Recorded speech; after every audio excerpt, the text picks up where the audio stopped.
40일간의 금식 기도를 마친 예수님은 배고픔과 목마름으로 극도로 피곤하셨습니다. 이때 시험하는 자가 예수께 나와서 이르되 내가 만일 하나님의 아들이거든 명하여 이 돌들로 떡덩이가 되게 하라고 했습니다. 마태복음 4장 3절이었습니다. 사단이 던진 도전은 돌이 떡이 되게 하여 굶주림을 해결하라는 시험만이 아니었습니다. 피곤하고 지친 당신이 과연 하나님의 아들인지 증명해 보이라는 뜻이었습니다. 예수님의 행색과 지친 모습은 예수께서 스스로 생각하셔도 하나님의 아들다운 풍모가 전혀 없었습니다. 그러나 40일 전 침례받으실 때 들으신 음성은 분명했습니다. 지치고 힘들 때, 병들고 연약할 때 사단은 우리의 믿음을 흔들어 놓습니다. 이럴 때 하나님의 말씀과 약속을 주장하며 믿음에 서야 합니다. 오늘 하나님의 모든 말씀으로 사시기 바랍니다. 예수께서 비유를 말씀하셨습니다. 포도원 주인이 이른 아침에 일꾼들 모아 포도원에서 일하게 했습니다. 일꾼이 모자라 오전 9시에, 정오에, 오후 3시에, 그리고 오후 5시에 일꾼들을 계속 포도원으로 불러들여 일을 시켰습니다. 오후 6시에 일을 마치며 나중에 온 일꾼부터 품삯을 나눠줬습니다. 놀랍게도 오후 5시에 와서 1시간 일한 일꾼에게 하루 품삯을 주었습니다. 먼저 온 일꾼들이 더 많이 받을 것을 기대했지만 일찍 온 일꾼들에게도 똑같이 하루 품삯을 줬습니다. 이른 아침부터 일한 일꾼이 부당하다고 불평하자 주인은 나중에 온 이 사람에게 너와 같이 주는 것이 내 뜻이니라고 말했습니다. 마태복음 20장 14절이었습니다. 일한 만큼이 아니라 필요한 대로 주시는 것이 하나님의 뜻입니다. 음식을 먹기 전에 손을 씻는 것은 좋은 일입니다. 예수께서 제자들과 함께 식사를 하실 때 바리새인들과 서기관들이 예수께 와서 당신의 제자들이 어찌하여 장로들의 전통을 범하나이까? 떡 먹을 때에 손을 씻지 아니하인다라고 했습니다. 마태복음 15장 3절이었습니다. 그들이 식사 전에 손을 씻는 것은 위생적인 문제가 아니라 종교적인 관습을 따르는 것이었습니다. 때때로 종교적인 관습을 따르는 행위가 보다 경건하고 영적인 종교적인 분위기를 만들어내는 것처럼 보입니다. 찬양대의 가운, 크리스마스의 장식들, 신부의 흰 드레스 모두 좋습니다. 그러나 중요한 것은 종교의 관습보다 하나님의 말씀을 따르는 것입니다. 종교의 형식이 아니라 하나님의 말씀인 성경의 믿음의 기초를 두어야 합니다. 오늘 하나님의 모든 말씀으로 사시기 바랍니다.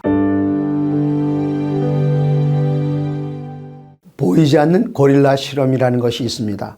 실험자들에게 농구공을 주고받는 동영상을 보여주며 몇 번 패스하는지를 세보라고 합니다. 실험자들은 선수들의 패스를 세느라 정신없을 때 고릴라 한 마리가 화면 오른쪽에서 걸어와 중간쯤에서 가슴을 두드리고는 왼쪽으로 사라집니다. 화면을 정지하고 고릴라를 봤느냐고 물어봅니다. 전 세계적으로 시행한 이 실험에서 인종, 성별, 직종과 관계없이 50% 이상이 고릴라를 못 봤습니다. 누가복음 18장 34절입니다. 제자들이 이것을 하나도 깨닫지 못하였으니 그 말씀이 감추었으므로 그들이 그 이르신 바를 알지 못하였더라. 누가 높으냐는 생각에 사로잡힌 제자들은 예수께서 제자들에게 곧 돌아가실 것을 말씀하셨지만 아무도 알아채지 못했습니다. 반드시 봐야 할 것을 놓치지 마시기 바랍니다. 1945년 8월 6일 히로시마 상공에는 임박한 폭탄 투하를 알리는 전단이 뿌려졌습니다. 히로시마 원폭 투하 닷새 전부터 사이판에 있는 미군 방송국에서는 15분 간격으로 경고 방송이 나갔습니다.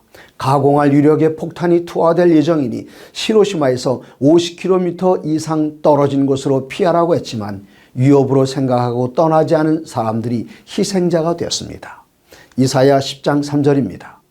벌하시는 날과 멀리서 오는 환난 때에 너희가 어떻게 하려느냐?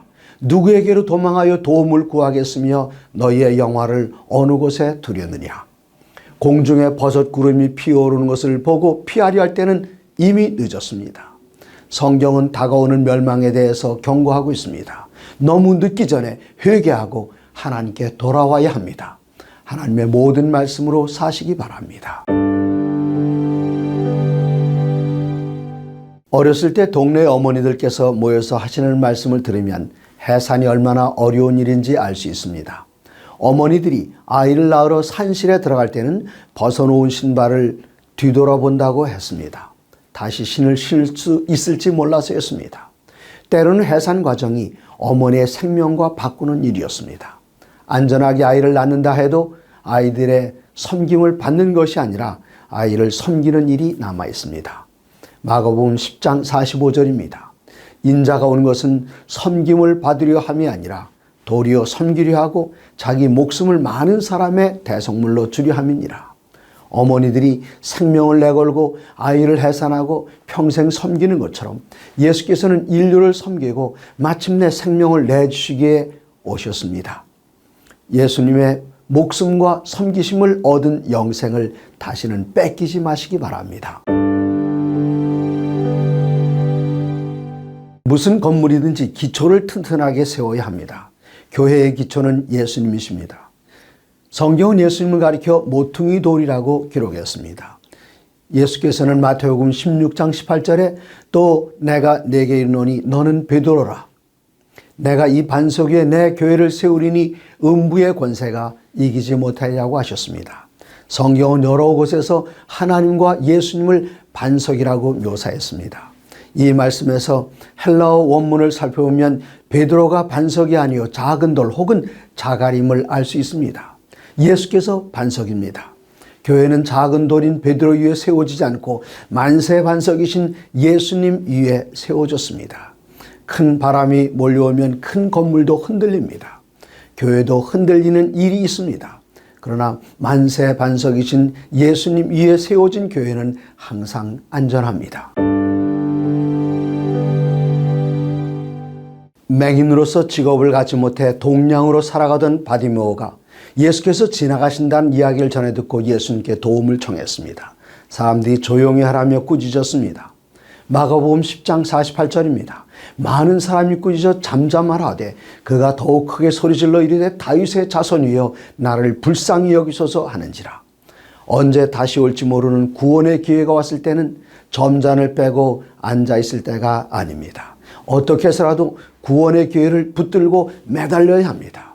누가 말려도 기회를 놓쳐서는 안 됩니다. 남들이 꾸짖고 저지할 때 바디메오는 더욱 크게 소리를 지르며 도움을 청했습니다. 예수께서는 그를 불러 안심시키시고 눈을 뜨게 해주셨습니다. 영생과 천국은 믿음으로 도전하고 쟁취해야 합니다.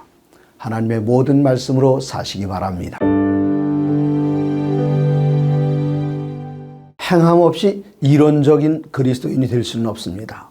그리스도인으로서의 삶은 생활에서 나타나야 합니다.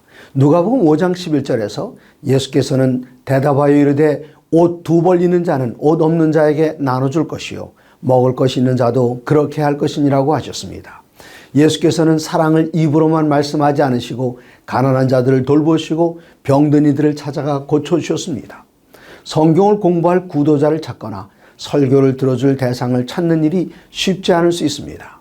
그러나 양식을 필요로 하는 굶주린 사람들과 헐벗은 이들과 도움의 손길을 필요로 하는 환자들은 항상 주위에 있습니다. 예수님의 가르침을 실천함으로 예수님을 세상에 보여주는 그리스도인을 하나님은 기대하십니다. 하나님의 모든 말씀으로 사시기 바랍니다. 유네스코에 등재된 기록유산 가운데 KBS의 이산가족을 찾습니다가 포함되어 있습니다. KBS의 특별 생방송 이산가족을 찾습니다는 1983년 6월 30일 밤 10시 15분부터 11월 14일 새벽 4시까지 138일간 453시간 45분 동안 진행됐습니다. 이 방송에는 10만 952건의 이산가족이 신청하고 5만 3,536건이 소개되어 1만 189건의 이산가족이 상봉했습니다. 여러 해 동안 가족을 찾아 헤매다가 혈육이 재상봉하는 모습은 당사자가 아니어도 감동이었습니다. 누가복음 19장 10절에 인자가 온 것은 잃어버린 자를 찾아 구원하려 함이니라고 하셨습니다. 고아가 된 사랑하는 자녀를 찾아 아늑한 집으로 데려가시기 위해 아버지께서 독생자를 보내셨습니다.